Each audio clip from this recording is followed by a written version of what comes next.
So this is Terry Williams. I am sharing with you today some small farm planning basics, and this is the very basics in my opinion as far as planning your small farm. A little bit about myself. I'm a small farm site planning consultant and entrepreneur, and our products can take your farm from barely squeaky by to joyful and profitable. So I think the first thing to understand when you're planning your small farm is that time equals money equals energy. So the first step towards having a really great small farm is to identify your time wasters.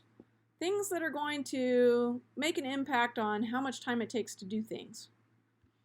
One of the most impressive systems I've found for this is to zone for activity, which means basically you're going to keep things close to you that you visit frequently.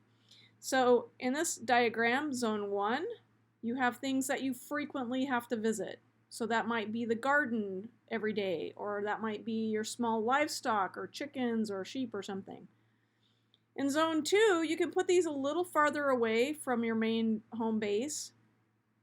Those would include things like crop fields and pastures, though you probably should be keeping track of your crop fields on a daily basis, but they're less frequently visited than the garden or small livestock.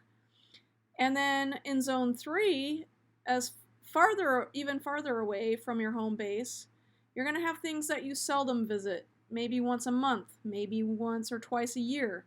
Those are things like beehives, nut trees, or orchard areas. And if you zone for activity, then you're reducing the amount of energy and time it takes to go do the things that you've got to do.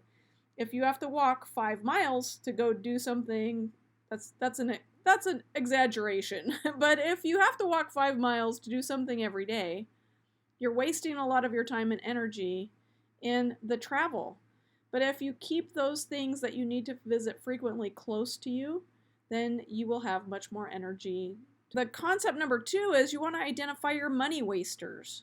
And the only way to do this really is to keep good records. You've got to know what's going out and what's coming in. Is identify the money coming in and make sure that your profit is in the first position as far as money going out again.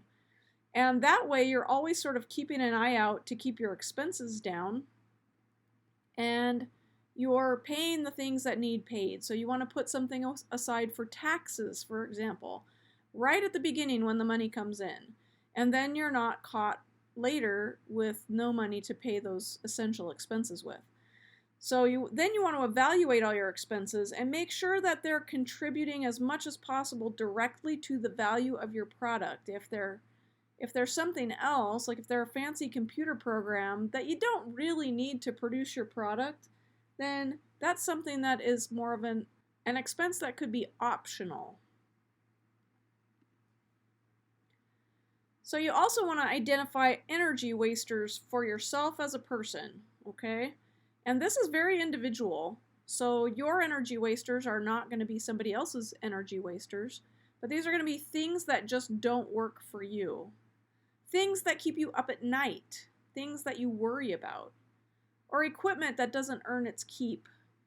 So if you've got these kinds of items or things that are just not working for you, you're wasting your time and energy and money on these things.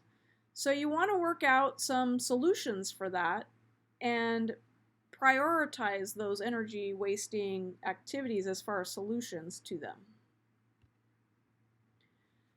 This is just a short introduction, but I have a whole small farm planning class if you'd like to know more about that and find more joy in your farming and become more profitable. You can go to homegroundllc.com and sign up for the newsletter. You can also sign up for the small farm site planning class called Envisioning Your Working Farm. And I hope that you found this valuable, and we'll see you next time.